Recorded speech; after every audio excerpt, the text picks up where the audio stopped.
Olá, cumprimento a todos que nos acompanham aqui no site da escola, no portal da Escola da Defensoria Pública do Estado de São Paulo. E hoje eu gostaria de tratar com vocês de um tema importante, um tema bastante tratado, de fundamental importância para a Defensoria Pública, que é o neoconstitucionalismo. O neoconstitucionalismo, meus caros, talvez seja um dos temas hoje de direito constitucional mais abordados, mais tratados. Hoje é difícil se encontrar algum tema de direito constitucional que não tenha algum enfoque sobre neoconstitucionalismo.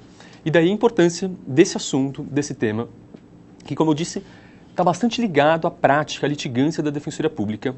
E eu gostaria com vocês hoje de ressaltar alguns pontos sobre isso.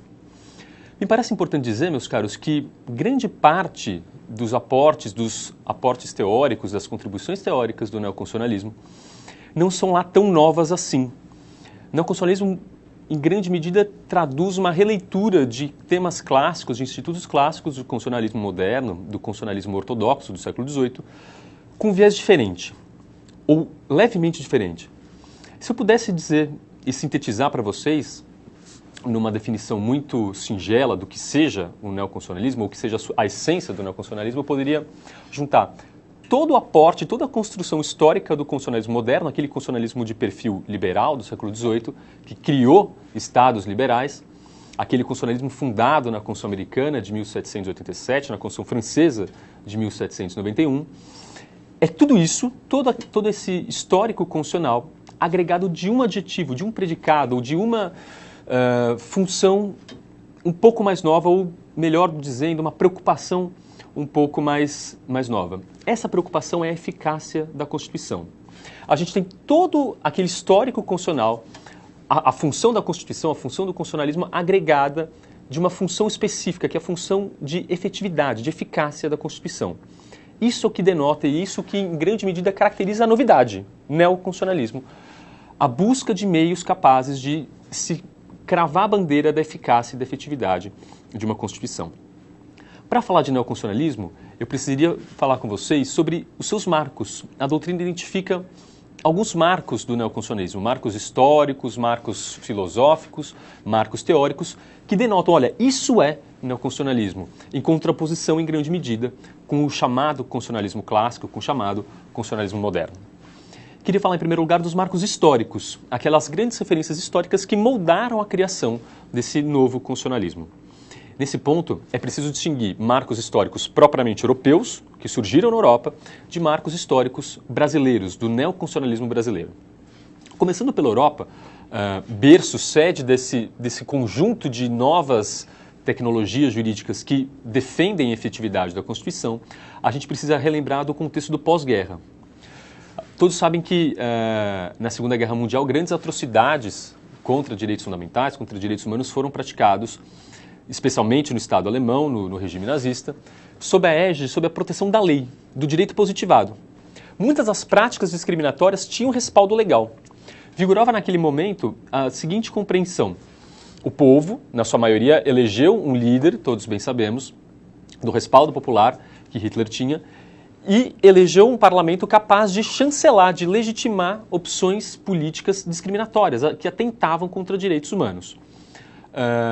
Dito isso, a evolução histórica demonstrou que o positivismo por si só não se prestava para garantir a proteção de direitos humanos. Naquela época anterior à Segunda Guerra, como todos devem se lembrar, as constituições não tinham valor jurídico. Elas eram consideradas meras cartas políticas, meras cartas de exortação, recomendações aos políticos, ao poder político. Não se concebia na Constituição ou nas Constituições, nesse período anterior à Segunda Guerra Mundial, verdadeira força jurídica, verdadeira exigibilidade jurídica. E é isso que muda na passagem do fim da Segunda Guerra. Constatadas essas atrocidades da Segunda Guerra Mundial, se passou a considerar fundamentalmente as Constituições como norma jurídica. E todos sabem que norma jurídica tem dois atributos essenciais, a imperatividade e a exigibilidade. São esses atributos que passaram a ser reconhecidos nas Constituições que moldaram um pouco o papel da Constituição. É nesse contexto que se atribui às Constituições a função de limitar o poder político, limitar a margem de atuação dos poderes políticos ordinários, das legislaturas infraconstitucionais. é nesse momento histórico que se passa a identificar a Constituição como verdadeiro limite jurídico. Se passa a identificar que as normas constitucionais têm sim eficácia de limitar as deliberações políticas majoritárias. E esse é o contexto europeu.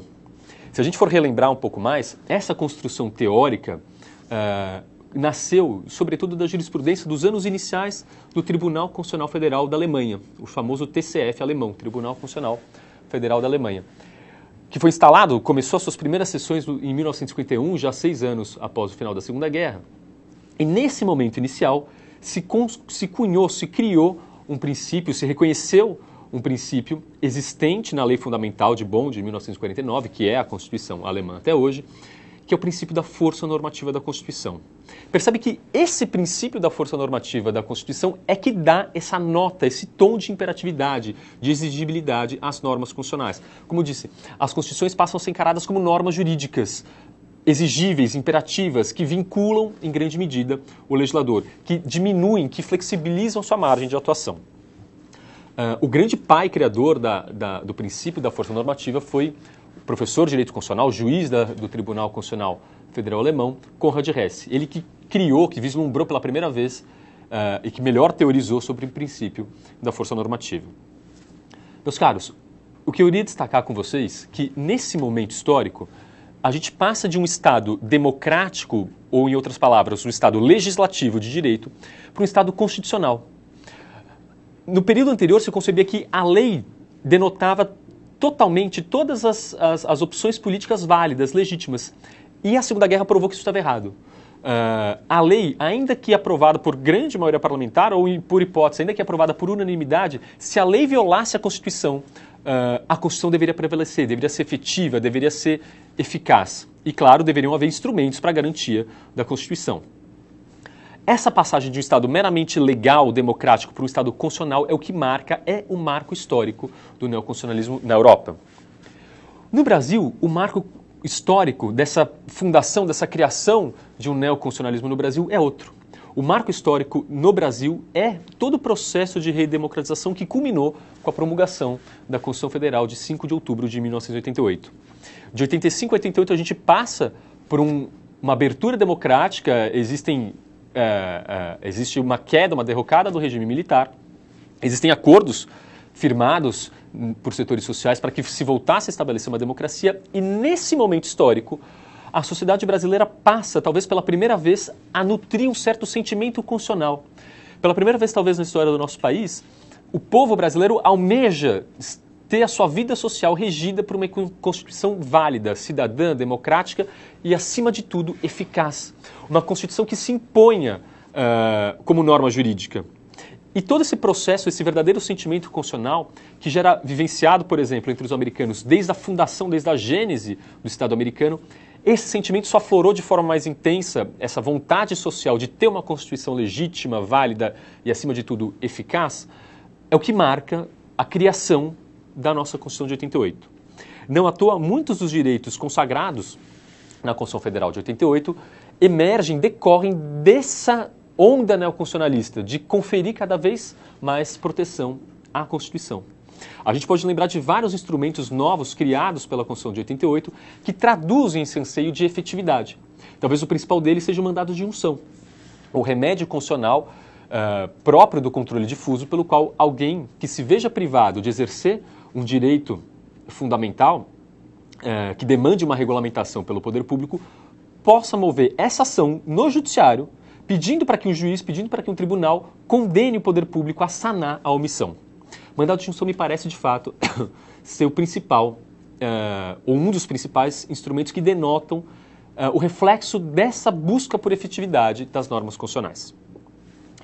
Esses, meus caros, são os marcos históricos, marco histórico europeu e marco histórico brasileiro do neoconstitucionalismo. Queria falar com vocês agora rapidamente sobre o marco filosófico. Sim, existe um marco filosófico que denota a criação do neoconstitucionalismo. E esse marco filosófico, se eu pudesse resumir numa expressão muito singela, se chama pós-positivismo. Pós-positivismo. Meus caros, todos sabem que o direito, a evolução do direito enquanto ciência, passou por alguns referenciais paradigmáticos prevalecentes. Eu estou falando de teorias jurídicas que em variados momentos históricos, puderam explicar de forma melhor ou pior a existência, o funcionamento do direito. Um exemplo. Talvez o referencial teórico, a teoria que melhor explicou, ou que por mais tempo explicou o direito, tenha sido a teoria do direito natural. Em outras palavras, o justnaturalismo. Aquela compreensão de que existem alguns direitos abstratos, etéreos, previstos num plano fora do alcance humano e que esses direitos, válidos em todas as épocas, em todas as sociedades, são aprendidos pelos legisladores de cada comunidade. E cada comunidade, por meio dos seus legisladores, traduz, positivando essas concepções morais mais amplas, mais abstratas. Isso é o justnaturalismo. E essa foi a principal forma de explicar o direito, de explicar a legitimidade do direito por quase 2.500 anos. O justnaturalismo. A lógica da ciência jurídica, do fenômeno jurídico, estava pautada na compreensão dessa dicotomia, direitos naturais e direitos positivados concretos. Agora, o justnaturalismo pregava, de fato, essa legitimidade abstrata, moral, aprendida em cada sociedade, em cada época e traduzida nas leis. Em um determinado momento histórico, esse paradigma, esse referencial paradigmático é cortado, ele ruiu. E a gente pode atribuir, talvez, a ruína desse referencial a Hans Kelsen. Hans Kelsen, principal teórico do positivismo jurídico. E essa é a grande passagem de referenciais, o fim do justnaturalismo e a plena incursão, a plena adoção do positivismo jurídico, do Hans Kelsen. No positivismo jurídico se afastam considerações de ordem moral, de ordem sociológica, de ordem psicológica, religiosa, enfim, todas as outras ponderações de ciências paralelas, correlatas ao direito, são afastadas, excluídas, e se busca um fundamento de validade para as normas essencialmente jurídico ou unicamente jurídico.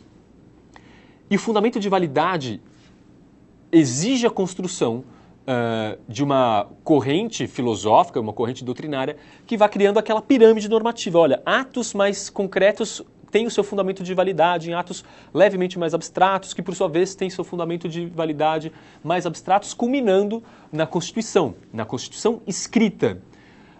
Uma Constituição no sentido jurídico positivo. Essa Constituição, o texto constitucional, a norma constitucional, uma Constituição no sentido jurídico positivo. Agora, para fazer sentido essa construção do Kelsen, para fazer sentido a pirâmide normativa própria do positivismo jurídico, precisava ter uma norma superior a essa Constituição escrita, ao texto constitucional, que a doutrina do Kelsen chama de teoria de norma pura, de norma hipotética fundamental. Norma hipotética fundamental. Essa norma hipotética fundamental, meus caros, ela encerra um mandamento muito simples, um mandamento muito singelo. É um mandamento que pode ser enunciado numa frase muito curta. Abre aspas. Cumpra-se a Constituição escrita. Isso é, numa sintetização absoluta aqui minha, a norma hipotética fundamental. Cumpra-se a Constituição escrita. A norma hipotética fundamental, ela compreende um outro sentido de Constituição superior à Constituição escrita, que é a Constituição no sentido lógico-jurídico. Para fazer lógica à pirâmide, essa Constituição escrita precisa ter uma norma fundamental acima dela. Uma outra Constituição, uma Constituição no sentido lógico-jurídico. Pois bem, quero que todos percebam a dicotomia, a diferença desses dois modelos, justnaturalismo e positivismo jurídico. Mais uma vez, se a gente pudesse retomar o contexto da Segunda Guerra, se percebeu que esse modelo exclusivamente positivista, que dá legitimidade às normas jurídicas dentro do próprio ordenamento, afastando considerações de ordem moral, esse sistema faliu. Esse sistema se mostrou incapaz de alcançar a proteção plena de uma Constituição, se mostrou incapaz de concretizar direitos fundamentais. E é nesse momento histórico que eu tenho, de um lado, positivismo e de um lado, justnaturalismo, e se busca uma corrente intermediária. Eu procuro sair de um sistema exclusivamente positivista e recuperar noções de ordem moral, considerações de ordem ética próprias do justnaturalismo. E aqui eu tenho uma mescla. Eu tenho uma terceira corrente, um terceiro gênero que mescla, de um lado, a certeza e a objetividade do direito. De fato, essa é uma característica, um predicado importante do positivismo jurídico. Eu tenho certeza, eu tenho segurança do direito, o direito positivado, o direito dado pelo legislador, mas eu recupero considerações e elementos de ordem moral, de ordem ética, que marcam o justnaturalismo. Esse meio termo, essa junção, se chama pós-positivismo, ou pelo menos é o nome que a doutrina mais ampla designa esse movimento de pós-positivista. A gente fala aqui de Dworkin, de John Rawls, vários teóricos que dizem essa união, esse retorno à moral, aos princípios próprios do naturalismo, marca o pós-positivismo, que por sua vez é o marco filosófico do neoconstitucionalismo. Gostaria que vocês guardassem isso. Essa reaproximação é o marco filosófico, é a corrente filosófica que justifica esse novo constitucionalismo. Se eu pudesse elucidar isso de outra forma para vocês, eu teria o seguinte raciocínio. Imagino que todos devem se lembrar que hoje em dia as normas jurídicas podem ser tanto do tipo regras quanto do tipo princípios. Eu falo aqui da teoria de Ronald Dworkin, de Robert Alexy. Pois bem, as regras jurídicas são próprias do positivismo jurídico, aquelas regras mais concretas, menos abstratas, que traduzem primordialmente uma regra de conduta e indiretamente protegem um valor, indiretamente protegem um fim, uma meta. Agora, as regras são elementos próprios do positivismo, mas bem sabemos que ao lado das regras convivem princípios jurídicos que também têm a natureza de norma jurídica. E princípios jurídicos, meus caros, são muito mais próximos do justnaturalismo. Os princípios, ao contrário das regras, não traduzem imediatamente, não traduzem diretamente uma regra de conduta, não estabelecem se é proibido ou não matar alguém, não estabelecem se eu devo pagar tal imposto em tal alíquota. Não. Primeiramente, diretamente ou principalmente, princípios estatuem fins ou estatuem metas sociais, valores sociais. E indiretamente eu posso extrair, talvez, regras de conduta pautadas por princípios. E essa conjunção no mesmo ordenamento de regras e princípios é a prova viva de que vivemos num pós-positivismo, de que vivemos num sistema que junta referenciais e paradigmas do positivismo com referenciais e paradigmas do justnaturalismo. Esse é o marco filosófico do neoconstitucionalismo. E para encerrar essa nossa conversa de hoje, eu quero tratar do último grupo de marcos, os marcos talvez mais extensos do neoconstitucionalismo, que são os marcos teóricos. Meus caros, os marcos teóricos do neoconstitucionalismo dizem respeito a ponderações dogmáticas, a talvez algumas inovações, para mim nem todas elas são assim tão novas, nem todas elas são criações próprias do neoconstitucionalismo, mas são talvez releituras de institutos, de instrumentos constitucionais próprios do constitucionalismo moderno, à luz dessa missão de conferir cada vez maior efetividade às constituições. Quais seriam esses marcos teóricos do neoconstitucionalismo? Em primeiro lugar, meus caros, eu não poderia deixar de falar dele, é o reconhecimento da força normativa da Constituição. É o reconhecimento da força normativa da Constituição. Falamos agora há pouco de Konrad Hesse, juiz alemão, professor alemão, que cunhou, que extraiu da Lei Fundamental de Bonn, de 1949, esse princípio, o princípio da força normativa da Constituição. Esse princípio traduz um primeiro marco teórico do neoconstitucionalismo, que é o reconhecimento da força normativa. Como eu bem disse para vocês agora há pouco, parlamentos, o paradigma da soberania do parlamento, se a gente for recuperar Rousseau falava que a lei é expressão da vontade geral. Os ingleses do outro lado do Canal da Mancha tinham a expressão the rule of the law, ou seja, conferiam muito peso de legitimidade às opções parlamentares. Parlamentos traduziam a melhor vontade do povo. Constituições não enunciavam as melhores opções e não eram vistas como balizas ao poder político, ao jogo político. Esse paradigma é rompido com a força normativa. A força normativa reduz a margem de amplitude do poder político. O professor Canotilho, português, diz que a Constituição é justamente o estatuto jurídico do político, essa moldura dentro da qual as forças políticas podem atuar. A Constituição traz essas balizas, esses limites. Esse é um primeiro marco teórico ao reconhecimento da força normativa da Constituição. Existe um segundo marco teórico, que é o desenvolvimento de uma nova interpretação constitucional, novas técnicas, novos princípios, novos métodos de interpretação constitucional. De fato, hoje em dia, dada essa prevalência de princípios, ou ao menos a concorrência de princípios ao lado das regras como normas jurídicas, muitos casos colocam em xeque dois princípios colidentes. Dois princípios que, no primeiro momento, não conseguem se compor. Eu posso falar do princípio, por exemplo, da presunção de inocência em contraposição ao princípio da liberdade de imprensa.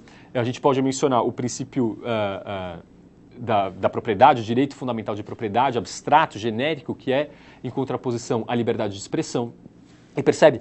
Essa colisão de princípios que no mais das vezes se traduz numa colisão de direitos fundamentais exige novas técnicas de interpretação. Uma delas, por evidente, é a técnica da concordância prática, o princípio da concordância prática. Esse princípio justamente exige que o intérprete, nessa atividade de sopesar, de ponderar princípios colidentes, dois princípios que regulam um determinado caso concreto, ele não pode chegar a um resultado tal que aniquile, que anule um desses princípios por completo.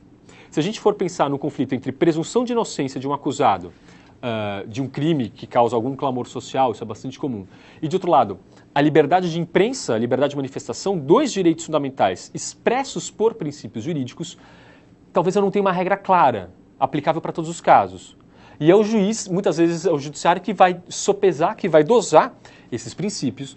E aí sim ele vai precisar usar, se valer do mecanismo da concordância prática para garantir, no mínimo, uma certa aplicação de um deles. O intérprete nunca pode chegar, como eu disse, a um resultado que anule por completo um princípio, ou em outras palavras, que anule por completo um direito fundamental. Esse é o segundo marco teórico, esse desenvolvimento de toda uma nova técnica de interpretação constitucional. E para a gente encerrar, eu queria tratar do terceiro marco teórico do neoconstitucionalismo, que é talvez o mais importante e talvez o mais estudado, que é a chamada expansão do poder judiciário, especificamente na jurisdição constitucional. Me refiro aqui, meus amigos, à expansão da jurisdição constitucional. A gente bem sabe que essa tarefa do judiciário de analisar a compatibilidade de uma lei com a Constituição não é tão nova assim. O controle difuso de constitucionalidade surgiu lá entre os americanos em 1803, com o julgamento do célebre caso Marbury versus Madison, e depois, na virada do século XIX para o século XX, o debate de Kelsen com Schmitt, que criaram o modelo europeu de controle, o modelo de tribunal constitucional, em que se atribuía a um órgão com alguma certa autonomia orgânica a capacidade de exercer um controle concentrado de constitucionalidade. E aqui eu tenho os dois grandes modelos, o modelo difuso, de matriz de perfil americano, e o modelo europeu concentrado. Pois bem, a partir daí, e recentemente nos últimos 50, 60 anos, de novo, depois da Segunda Guerra, essa jurisdição constitucional, que já tinha fincado as suas bandeiras no constitucionalismo, se expandiu. Existem vários estudos que demonstram que cada vez mais temas próprios da política são levados à decisão judicial. Questões políticas são levadas à apreciação em foros judiciais. Eu tenho uma migração do foro parlamentar, do foro congressual, para o foro judicial, para a arena judicial. Hoje em dia, grandes questões no mundo inteiro, não só no Brasil, tendem a ser levadas às Suprema Cortes ou aos tribunais constitucionais, que, em última análise, vão dar a última palavra em matéria de defesa da Constituição. Essa expansão da jurisdição constitucional é causada, em grande medida, por um fator, que é essa judicialização da política pública. Essa judicialização da política pública. Eu queria que vocês percebessem que temas como união afetiva, verticalização de coligações, fidelidade partidária, segregação racial nos Estados Unidos, por exemplo, que são temas de grande repercussão social, não foram adequadamente decididas pelos respectivos congressos, pelos respectivos parlamentos. Muitas vezes, os poderes políticos se demitem do dever de legislar, muitas vezes para não ter o custo político de decidir em favor de uma ou outra corrente.